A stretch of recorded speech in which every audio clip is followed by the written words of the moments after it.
சற்று சிந்தித்து பார்த்தால் வள்ளுவர் சொல்லியிருக்கிறார், குழல் எளிது யாழெளிது என்பவர் தம் மக்கள் மழலை சொல் கேளாதவள் என்று. அதாவது தம் மக்கள் என்று சொல்லும் பொழுது பன்மையில் கூறியிருக்கிறார், தந்தையையும் தாயையும் சேர்த்து கூறியிருக்கிறார். இருவருக்குமே பாசம் உண்டு. தம் மக்களிடம் மகிழ்கிறார்கள், அந்த மகிழ்ச்சியில் பாசம் பொழிகிறது.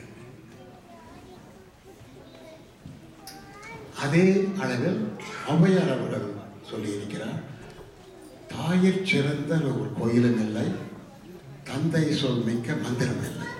தந்தைக்கும் இருக்கிறது பாசம், தாய்க்கும் இருக்கிறது பாசம். இந்த தலைப்பில் இன்று பேச 6 நண்பர்கள் தமிழர்கள் இங்கு கூடியிருக்கின்றனர். தந்தையின் சார்பில் அப்பா தான் அதிகமாக பாசம் பிடிக்கிறான் என்று கூற திரு சென்னையா சுப்பு, பாலா அனந்தராமன் அண்ட் எல்லோருக்கும் தெரிந்த கண். தாயின் சார்பில் பேச குழுமி இருக்கிற 3 பேர், மஞ்சுளா கணேஷ், ராதிகா பாலசுப்ரமணியன் அண்ட் கலா சுப்ரமணி. இந்த பட்டிமன்றம் துவங்குவதற்கு முன் சில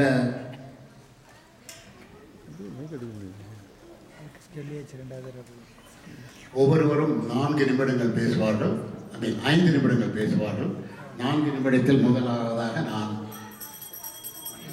இது 4 நிமிடம், 4.5 நிமிடத்தில் 5 நிமிடம் முடிந்தவுடன் அவர்களிடமிருந்து நான் அவருடைய மைக்கை நான் பெற்றுக்கொள்வேன். பட்டிமன்றம் தொடங்க முன் சில விதிகள் இருக்கின்றன.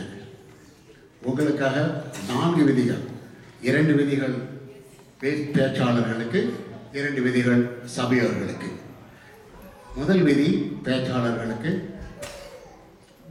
உங்கள் கருத்துக்களை கூறுங்கள், உங்கள் பொருள்களை விளக்கி சொல்லுங்கள், எல்லோரையும் சிரிக்க வையுங்கள்.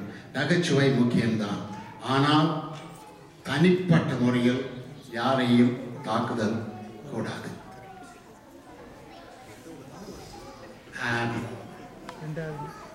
சபையோர்களுக்கு ஒரு விதி, இந்த 6 நபர்களும் பல மணி நேரம் சிந்தித்து தங்கள் கருத்துக்களை எழுதி அழகாக இன்று உங்களுக்கு சமர்ப்பிக்க மேடையில் இருக்கிறார்கள். அவர்களுடைய உழைப்பை, அவர்களுடைய கருத்துக்களை, அவர்களுடைய செயல்களை நீங்கள் மதித்து அமைதியாக இருந்து நீங்கள் கேட்கும்படி நான் கேட்டுக்கொள்கிறேன். அதே மாதிரி 2வது விதி, அவர்கள் சில பொருள்களை மிகைப்படுத்தி சிரிக்க வைக்க வேண்டும், நகைச்சுவை வேண்டும் என்ற விதியில் அப்பாவை பற்றியோ அம்மாவை பற்றியோ சில கருத்துக்களை சொன்னால் அதை இவங்க வீட்டில் எப்படிதான் இருக்காங்க போல் இருக்கு அப்படின்னு நீங்கள் மனதில் நினைத்து பொருள் கொள்ள வேண்டாம். நீங்களும் சிரித்து அமைதியாக கேட்டு அதை ரசிக்கும்படி கேட்டுக்கொள்கிறேன்.